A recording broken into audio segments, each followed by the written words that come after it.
Vreau să fac o smântână vegetală, de data aceasta din caju. Am încercat mai multe variante, însă cea mai gustoasă și din punct de vedere nutritiv mai valoroasă este cea din caju. Pentru aceasta neapărat trebuie să fie caju crud, pe care l-am hidratat cel puțin 4 ore. Eu, sincer, pentru a obține un probiotic mai intens, să fermenteze, să apropie cât mai mult de gustul original al smântânei, cea pe care o cunoaștem din lapte de vacă sau de capră, mai apropiat de cea de capră, este foarte important să fie hidratat mai mult de 4 ore și eu am lăsat 12 ore, da? Peste noapte, ca să se formeze la suprafață probiotic în plus din sursă proprie. Da? Bun, l-am hidratat, o să folosesc un blender. Pun totul în blender la început.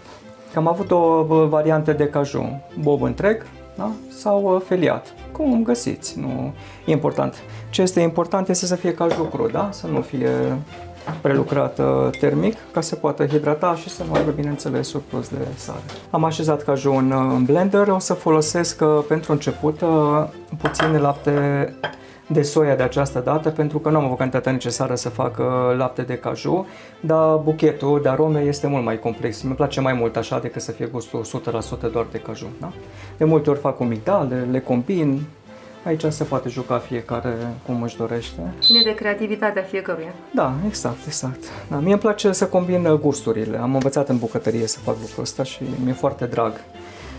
E ca și, tot văd acum tot de posteri cu parfumuri arăbești. Ei, cam așa este și în bucătărie, adică un buchet imens de arome și este în evidență cea pe care o dorești până la urmă. Ok, o să blendăm.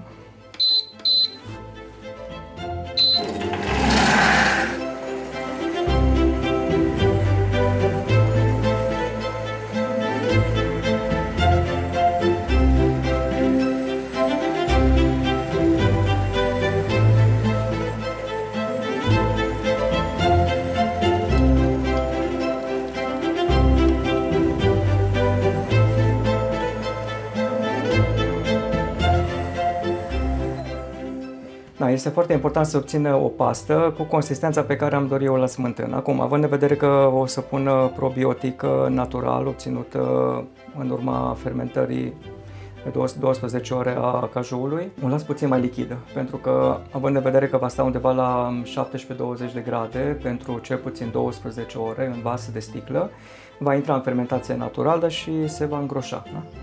Bun, este foarte important să adăugăm fulgi de drojdie, pentru că e o sursă foarte bună de proteină, ajută metabolismul și ajută foarte mult flora intestinală în procesul de digestie. La cantitatea pe care o am eu, o să pun undeva cam la 2 linguri, mi-e suficient. O să pun și puțină sare după gust. Să știți că eu folosesc de regulă sarea de Himalaya, are un parfum mai plăcut și nu are atât de multă piatră. E un pic mai curată, să zic așa. Mi-e dragă, chiar dacă nu e din partea locului, dar m-am îndrăgostit de ea. Mai blendăm puțin.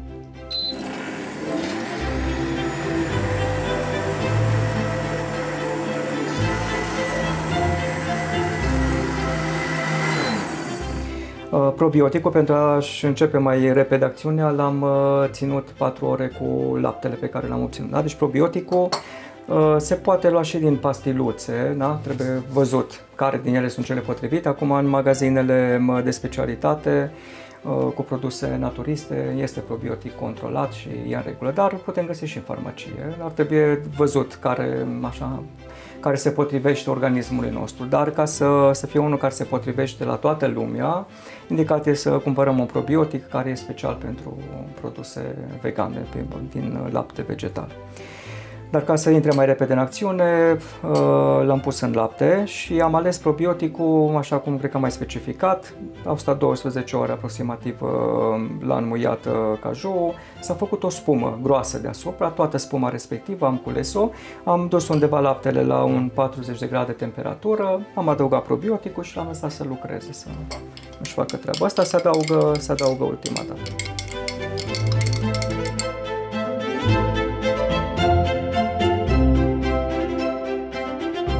Sincer, să vă spun, bucătăria nu prea merge pe timp așa. Putem să spunem aproximativ 4 ore. Acum, dacă... pe gramaj. Da, și nici pe gramaj. Nu, un bucătar adevărat sau o gospodină care iubește ceea ce face, nu folosește gramaje, folosește sufletul, se orientează, nu că în familie unul mănâncă o ciorbă, mănâncă 2 castroane de ciorbă, altul 2 bucăți de friptură și atunci te orientezi așa după. Iar în ceea ce înseamnă gustul, eu am prins o chestie foarte faină de la șeful Asociației Naționale a Bucătarilor și Cofetăriilor din România, pe când eram și eu în sistem. Și i-am pus o întrebare că mi-a dat carnetul de membru și zic că dați-mi un sfat. Sunt la început de drum, deja lucram de 4 ani, dar îmi plăcea foarte mult creația și dați-mi un sfat. Spre ce bucătărie să mă orientez, ce condimente să folosesc, suntem totuși români, dar avem și tangentul cu spațiu internațional, în România se cere și din spațiu internațional, dați-mi sfaturi, așa, în mare. Și zice, băi, nu-ți dau decât un singur sfat, dacă vrei să fii bucătar adevărat, te duci la piață, chitit, cu 4 ingrediente sau 6 ingrediente să creezi o rețetă. Nu le pregătești de acasă, te duci în piață, ce-ți face cu ochiul, știi ce ai de făcut, știi care se pot combina între ele, doar intră în piață, alege 4 ingrediente și fă cel puțin 2 preparate. Și înseamnă că ești bucătar. Păi da, dar gramaje, cantități, chestii... Nu ai nevoie de așa ceva. Ai nevoie doar de relația ta cu natura. Miroase plantele, simte-le, zdrobește-le în mână, vezi dacă o să-ți dea ceea ce tu dorești și cu dragostea ta, cu mâinile tale, o să le pui în valoare. That's it. Simplu.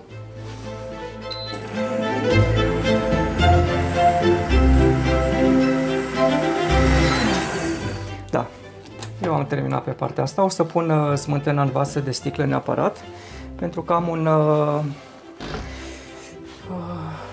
mecanism. Am o cutiuță specială, iaurteră, îi spune, în care fac eu iaurturile. Chiar ieri mi-am făcut iaurt de soia cu migdale. Are undeva la 20 de grade, da? Și se pot regla orele și se face foarte bine. Altfel, pentru cei care nu dețin un astfel de aparat, se poate pune smântâna în acest moment neapărat în vas de sticlă și undeva pe calorifer sau undeva unde să bată soarele controlat. Adică acum deja intrăm în vară, e cald. Să fie undeva, avem aeroterme sau aer condiționat, dar să fie undeva la 20 de grade, 17-20 de grade, pentru 12 ore o să fie numai bine. De ce neapărat de sticlă? Își schimbă proprietățile. Sincer, amănunte pe partea asta nu cunosc. Dar plasticul conține substanțe care nu sunt potrivite. Eu am început încet să elimin, dar vasele de sticlă într-o bucătărie mare cu multe e destul de costisitor. Dar treptat vreau să elimin plasticul din tot ce înseamnă bucătărie.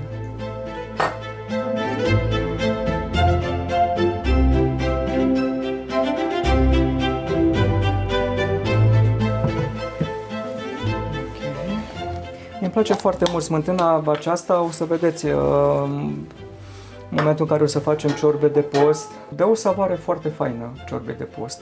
Mi-e foarte mulți credincioși, doamnele în special, mă întreabă de rețete din perioada postului, pentru că ce noi facem acasă, ciorbă de fasole, ciorbă de cartofi, ciorbă de lobodă, că am terminat și o facem, le tot rotim din 2 în 2 zile, altceva. Și să fie și mai... Copiii mei nu vor să postească pentru că nu e mâncarea gustoasă. Nu știu să o fac. Dar uite, cu mici secrete de genul ăsta putem să facem altceva bucătărie și nu este greu. Acum, de asemenea, dacă nu avem astfel de aparate la îndemână, sunt alte posibilități. Se poate cajul ține undeva la 20 de ore la hidratat. Se poate zdrobi efectiv ca și piureu, trecut prin sită. Sunt modalități, da? Putem să obținem o astfel de smântână și un picuț mai simplu pentru cei care nu au posibilități. Nu sunt dotate bucătării la un alt nivel. Primesc foarte multe mesaje. Eu momentan studiez asistență medicală și sun la Iași și lipsesc mult de acasă și primesc mesaje. Am fost acasă și am mâncat o ciorbă, dar nu e cea pe care am mâncat-o când am fost la Hram. Păi zic, sunt alți bucătari, eu nu sunt acasă, dar se vede diferența. Deși părintele Mina, care a preluat el bucătăria în ultima vreme, gătește fantastic de bine. E chiar minunat. Dar el acum se formează în bucătărie, eu am bucătăria în sânge și altfel combin ingredientele cumva și altfel mă raportez la viața din bucătărie. Da, eu folosesc pentru procesul de fermentare al smântânii o iaurtieră. Dacă nu aveți, se poate foarte bine undeva pe calorifer sau undeva să fie la căldură, în bucătărie de regulă.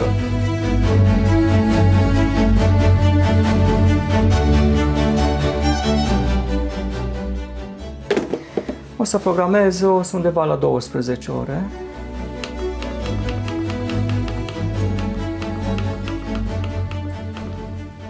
Gata, i-am dat start. După 12 ore ea va fi acrită și e numai bună de consumat. Se poate consuma și ca atare, așa cum obișnuim cu smântâna de vacă. Însă mie îmi place foarte mult să o folosesc pe lângă faptul că o pun la ciorbe sau la un stufat, la ceva mâncare scăzută. Îmi place să fac dressing-uri cu ea, pentru salate în special. Smântâna de proveniență animală poate fi problematică, în special legat de faptul că nu avem un control 100% a hranei cu care se hrănesc până la urmă văcuțele și pot să ia tot felul de bacterii din iarba pe care o consumă și atunci cei care au și probleme cu lactoza, nu acceptă organismul lactoza, este indicat să meargă pe partea de smântână vegetală. Dar din punct de vedere nutritiv, smântâna vegetală este mult mai bogată în fibră, în proteină, are, cel puțin asta pe care o facem, am făcut acum de caju, are B12, B6, are magneziu, are calciu și asimilabil.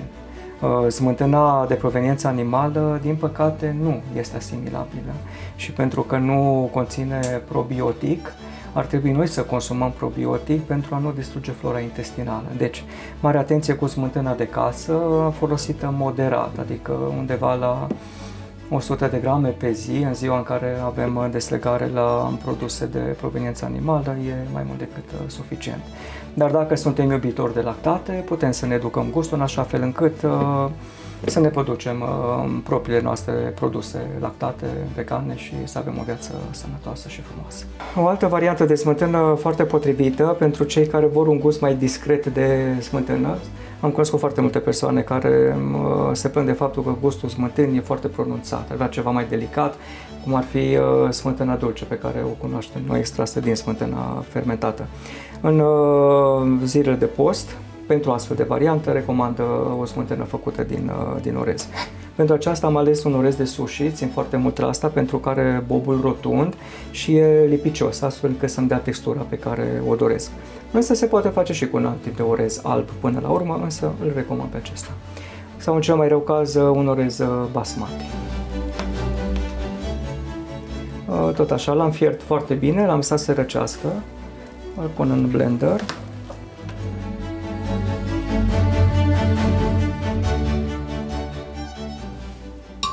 Asta o să fac mai puțină, că nu am nevoie decât pentru o singură rețetă, ca să am și această variantă. Laptele de soia și uităm drumul. Programăm aparațelul.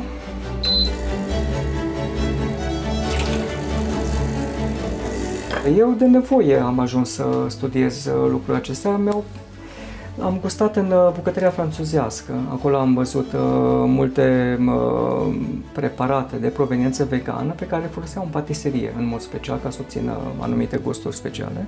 Nu pot să zic că m-am legat de ele, dar în momentul în care am ajuns să am probleme de sănătate și să caut o rezolvare pentru ele, mi-am amintit și am început să studiez și am stat, sincer, cred că nu pot să zic sute de ore, dar mult.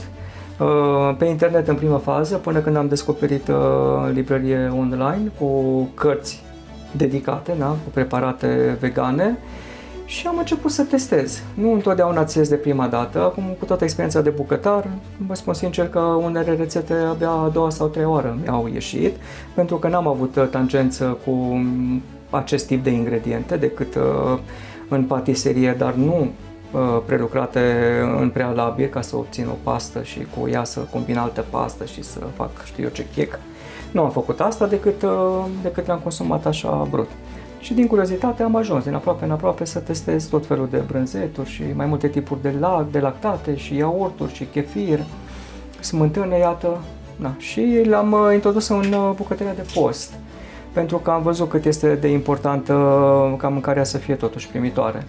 Că degeaba are acolo tot ce trebuie până la urmă, adică știu legumele, soia pe partea de proteină și roșiile din grădina bunicii sau din grădina noastră și uleuștean, tot ce punem noi acolo. Având în vedere că suntem români și ne place foarte mult mâncarea gătită bine și să arate foarte bine, am zis de ce să nu ne jucăm și în posturi, un pic altfel și chiar sănătos. Adică tot ce conține o brânză vegană sau o smântână vegană, nu, din păcate nu putem să luăm dintr-o smântână sau o brânză normală, de băcuță sau capră sau oaie sau orice altceva. Și în postul mare, în postul Crăciunului, când e nevoința mai mare, suntem mai solicitați, mai multă slujbă, oboseală mai mare până la urmă. E nevoie ca alimentele să fie totuși mult mai consistente. Și m-am uitat în viața monahală, noi suntem foarte preocupați de urcușul nostru duhovnicesc. Nu avem pasiune, nu vrem să mâncăm neapărat mai bine sau mâncarea să fie cochetă, să arate cumva, să nu avem problema asta. Noi avem problema legată de ce luăm din ceea ce consumăm. Pentru că avem nevoie de energie, avem nevoie de o minte clară, avem nevoie de vitalitate, pentru că avem multe ascultări.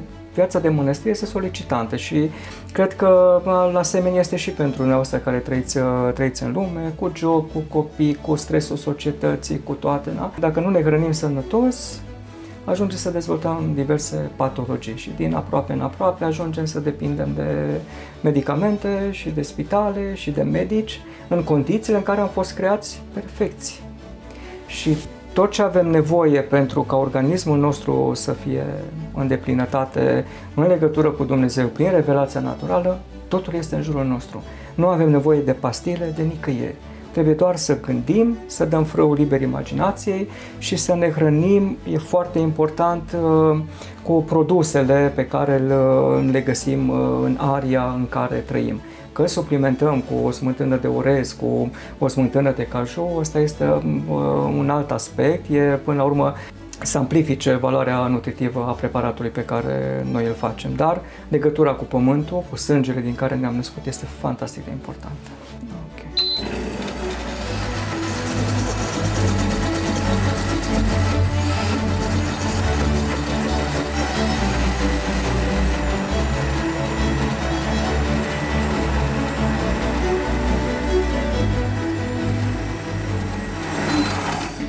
Smântâna de orez nu are grăsimi. Da? Smântâna de caju, dacă ați hidratat caju, ați simțit că lichidul este uleios.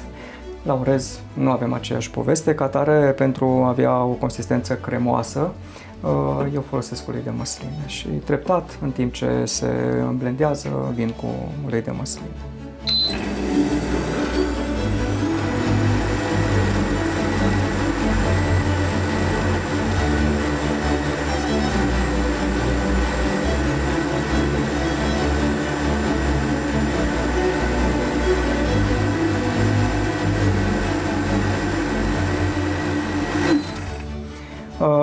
Dacă este să vorbim de rețetă, cred că aș putea să spun așa, undeva la 200 de grame de orez fiert, ar trebui 2 linguri de ulei, adică undeva la 30 de mililitri conține o lingură, cam așa, dacă vrem să ținem neapărat de asta.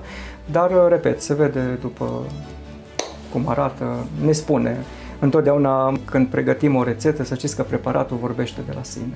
Dacă ai o comunicare cu ingredientele pe care le folosești și faci cu foarte mult drag, cu siguranță se creează un dialog între tine și preparat și nu sunt nebun când spun asta, este o relație specială. De aceea, probabil, mulți au și ajuns la concluzia că în anumite restaurante unde sunt șefi dedicați sau în mănăstiri mâncarea este specială. Da? Ăsta este secretul până la urmă, relația noastră pe care o avem cu ingredientele pe care le folosim ca să obținem un produs cu tot ceea ce îi trebuie, care să transmită dragostea din dragostea noastră. E foarte important, așa că mie spuneți mântânica când e gata, nu mai am nevoie de întrebări suplimentare. O să folosesc puțină sare și zeamă de lămâie, da? Dacă pentru smântâna făcută din caju n-am folosit înzeamă de lămâie pentru că am avut probioticul care va produce fermentația și o va duce la aciditatea pe care eu o doresc, de data aceasta ne trebuie zeamă de lămâie ca să accentuăm gustul. Da? Am întâlnit gospodine care m-au pus 2 linguri de zeamă de varză sau zeamă de corcodușe sau ne putem juca, da? Ne putem juca după gustul pe care îl avem și după cum știm că membrii familiei noastre apreciază până la urmă. Da? Dar trebuie foarte multă atenție când o să gătim cu smântâna asta, să nu uităm că ea conține sare și conține zeamă de lămâie. Da? Să nu punem din 2 părți, că e păcăleala asta de foarte multe ori, uităm de ce punem și combinăm 4 ingrediente și apoi mâncarea e foarte sărată sau este foarte acră. Trebuie să fim atenți, să nu le încurcăm.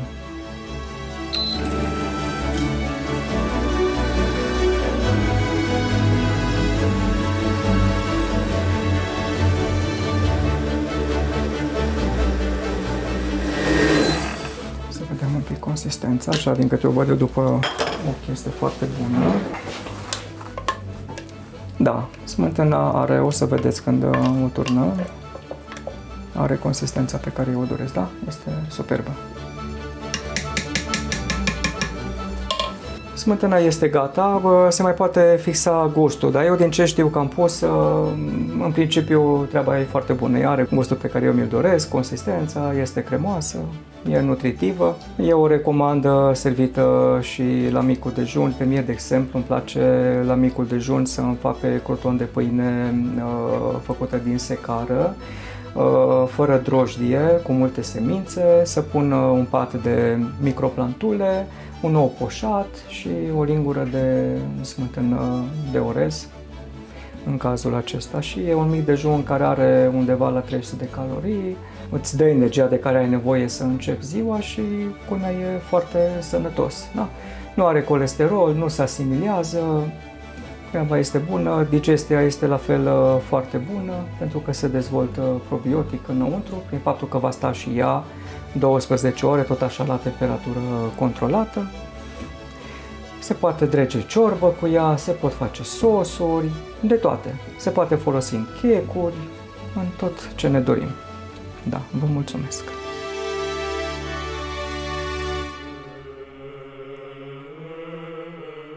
Mulțumim ție, Hristoase, Dumnezeul nostru, că ne-ai săturat pe noi de bunătățile tale cele pământești